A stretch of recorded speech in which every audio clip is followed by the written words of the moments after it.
Ave Maria, Sobat Rasa Suci. Ketemu lagi bersama Paroki Ratosari Suci Tuminting dalam Komsos dalam program Katekesa.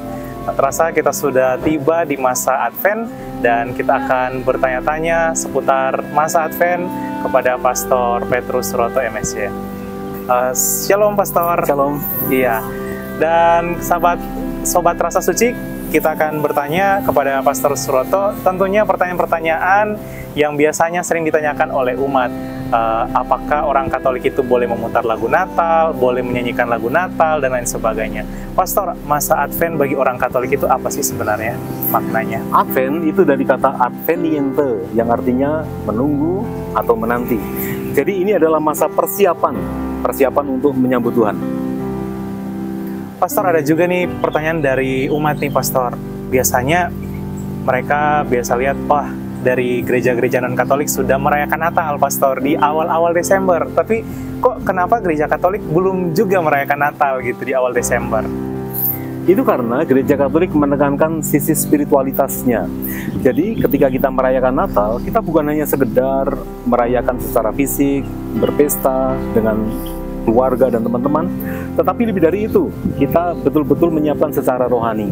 Nah, itulah sebabnya ada masa persiapan, di mana dalam masa persiapan itu kita belum memasuki pada perayaan Natal itu sendiri. Iya. Oh ya Pastor, ada juga nih yang bertanya Pastor, kalau misalnya di masa Advent ini saya memutar lagu Natal, saya menyanyikan lagu Natal, tapi dalam hal ini saya menyanyi lagu Natal untuk persiapan kur di masa Natal nanti, atau juga ada juga yang memang menyanyikan lagu Natal ya suka gitu. Nah, itu apakah bisa Pastor, atau intinya di dalam liturgi itu yang nggak bisa, atau gimana Pastor? Gereja Katolik itu diatur oleh pemimpin kita. Siapa pemimpin kita? Dia adalah Bapak Uskup. Dan Bapak Uskup dia memberikan surat gembala, dan dalam surat gembala itu dikatakan bahwa kita jangan terlebih dahulu menyanyikan lagu Natal pada saat Advent. Bahkan ketika kita diundang oleh gereja-gereja yang lain, kita diminta untuk menyanyikan lagu Advent yang nuansanya adalah pengharapan. Pengharapan bahwa Tuhan akan bertindak, Tuhan akan menyelamatkan kita. Pastor, kalau untuk anak-anak muda nih Pastor, anak-anak muda Katolik itu kan biasa sudah nggak tahan nih untuk nyanyi lagu Natal itu. Misalnya dia lagi santai, terus dia menyanyi lagu Natal, itu bisa nggak Pastor itu? Tapi di luar gereja, itu bisa atau gimana Pastor? Itu juga hampir sama. Jadi diharapkan bahwa ketika masih dalam masa Advent, nyanyian-nyanyian itu masih dalam suasana Advent.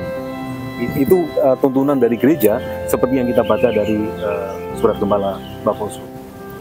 Pastor, di masa Advent ini kan ada 4 minggu ya Pastor ya. Tapi ada 1 minggu yang kadang umat itu suka perhatikan kok beda ya warnanya ya. Nah, itu biasanya warnanya merah muda ya Pastor, atau pink ya mungkin ya Pink, Pastor ya. pink, iya. Nah, itu biasa disebut Minggu Gaudete. Apa sih Minggu Gaudete itu Pastor? Gaudete itu dari bahasa Latin gaudere, yang artinya bergembiralah.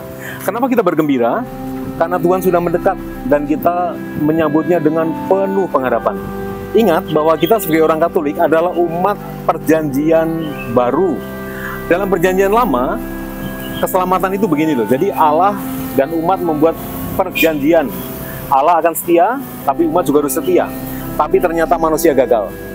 Nah, kemudian di dalam perjanjian baru, keselamatan itu dibawa oleh Tuhan Yesus.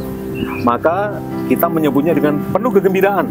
Nah, tugas kita adalah bersatu dengan Tuhan Yesus. Makanya kita masuk dalam gereja Katolik. Karena gereja Katolik adalah tubuh Kristus, umat yang akan diselamatkan oleh Tuhan. Makanya kita mengatakan Gaudete, bergembiralah, bersukacitalah, karena penyelamatanmu sudah datang dalam diri pribadi Tuhan Yesus. Iya Pastor. Pastor, ini terakhir nih Pastor, apa sih pesan dari Pastor Petrus untuk umat paroki atau umat yang lagi nonton terkait masa Advent ini? Silakan Pastor.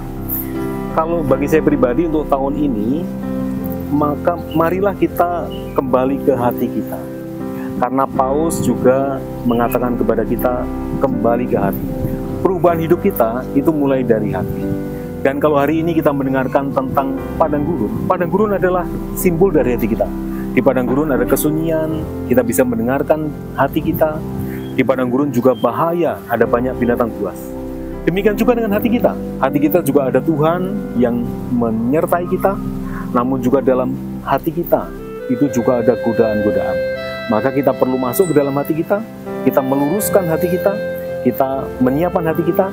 Itulah cara terbaik untuk dapat menyambut Tuhan.